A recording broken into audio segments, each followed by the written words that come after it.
Anak-anak kaya sedang berkendara mobil.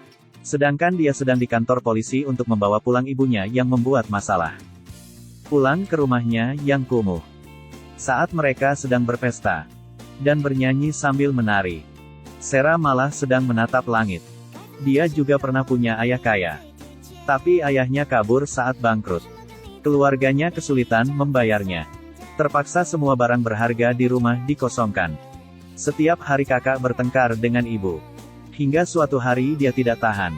Tidak tahan dengan tekanan ini, hingga memutuskan untuk bunuh diri. Melihat kenangan bahagia yang hanya tinggal kenangan.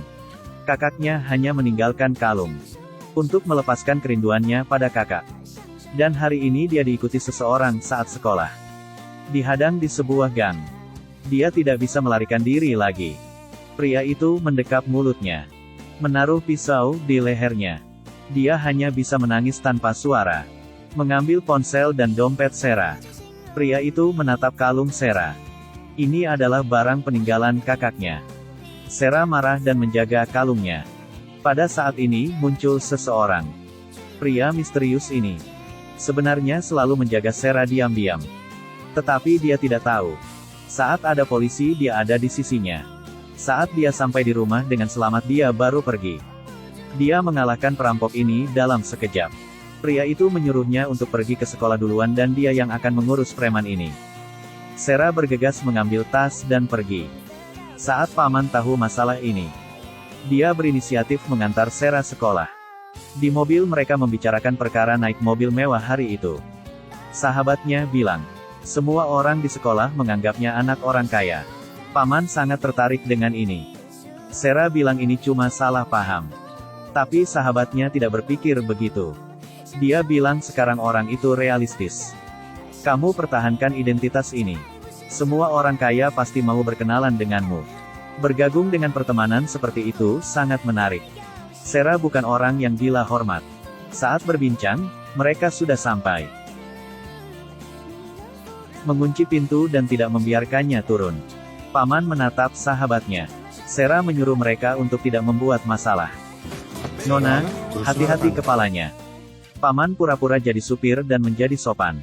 Sarah berbisik, kalian jangan buat masalah. Kedua anak kaya yang sedang jalan. Dan temannya di sekitar. Memandangnya dengan iri. Dia bergegas masuk kelas. Bilang ke Sarah kalau kemarin dia tidak menunggu terlalu lama. Ternyata kemarin setelah pulang. Melihat Sarah jalan sendirian. Dia berbaik hati mau mengantar Sarah tapi ditolak. Sarah, ternyata kemarin kamu sedang nunggu supir ya? Apa aku bilang lagi nunggu supir? Melihat punggung Sarah yang jauh. Ternyata nona besar marah. Kepala sekolah mencari pembimbing untuk mengajari Selim. Ternyata yang masuk adalah Sarah. Dia musuh bertemu. Semakin ditatap semakin menjengkelkan. Keduanya hanya diam di depan kepala sekolah. Begitu keluar mereka beradu mulut lagi. Kalau kamu tidak mau aku bimbing, kenapa kamu tidak ngomong di dalam tadi? Maksud Sarah adalah bilang pada kepala sekolah. Aku bisa apa kalau dia udah memutuskan? Sarah berkata padanya. Aku tidak tertarik padamu. Kedepannya kau juga hanya memberikanmu tugas. Oh, kamu masih tersenyum. Kamu juga masih punya gigi. Kalimat ini membuatnya Sarah tertawa. Beginilah keduanya menjadi tak terpisahkan. Mereka bersama juga untuk belajar saja. Tapi selalu ada orang jahat. Dia diam-diam memotret kebersamaan mereka. Ketiga orang kaya ini sedang membahasnya. Nona besar misterius yang kaya. Keduanya begitu dekat. Selim yang sedang berbaring di kamar. Tersenyum begitu memikirkan seseorang. Yaitu pembimbingnya, Sarah. Untuk mengucapkan rasa terima kasih. Dia mengucapkan kata yang membuat Sarah tersenyum dan membuatnya merasa nyaman. Sarah membersihkan kamar seperti biasa. Adegan yang tidak disengaja. Pemilik kamar ini ternyata Selim. Kalau dia lihat Sarah sebagai pelayan. Dan bukan seorang nona besar kaya misterius. Pasti akan menjadi viral di sekolah besok. Ada seorang ibu sekarat sedang berbaring. Anak ini adalah putra miliarder. Ibunya menggenggamnya dengan erat. Begitu melepaskan tangannya, itu artinya mereka berpisah untuk selamanya.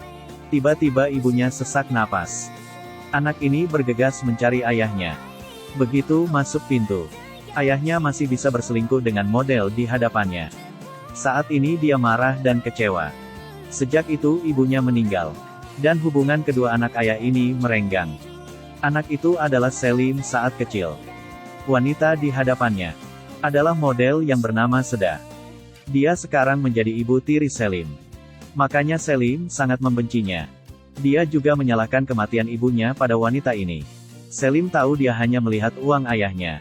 Melihatnya membuatnya marah. Meskipun Seda tidak senang.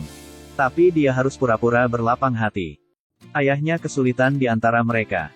Setiap kali bertengkar dengan ayahnya karena dia melihat anak ayah. Seda sangat senang. Karena dia memainkan peran yang besar. Selim tidak ingin bertemu dengannya di rumah. Makanya tidur di hotel. Sera adalah seorang pelayan di hotel mewah. Karena diantar ke sekolah dengan mobil mewah. Teman-teman jadi salah paham kalau dia orang kaya. Hari ini seperti sebelumnya. Dia mengetuk pintu untuk bersih-bersih. Selim berdiri dan menyuruh pelayan itu masuk. Ternyata seorang wanita parubaya yang muncul. Seorang pria tampan membukakan pintunya untuk Sera. Mereka berdua bersebelahan. Untungnya tidak ketahuan. Asena keluar dari kamar. Kebetulan Sera sedang jongkok mengambil sampo. Saat berdiri, Asena sudah lewat. Beginilah mereka melewati kejadian yang canggung. Tinggal di daerah kumuh sebenarnya sangat berbahaya. Sera hanya pergi beli sayur. Tapi ditatap oleh dua preman. Sera tidak menyadarinya. Begitu berbalik dia sengaja ditabrak. David yang di samping melihat aktingnya. Kedua bajingan itu berpura-pura bodoh. Tanpa henti mengangus Sera. David tidak tahan melihatnya. Tapi mereka tidak sadar. Ini adalah wilayah kekuasaan David. Dia memutuskan untuk memberi mereka pelajaran.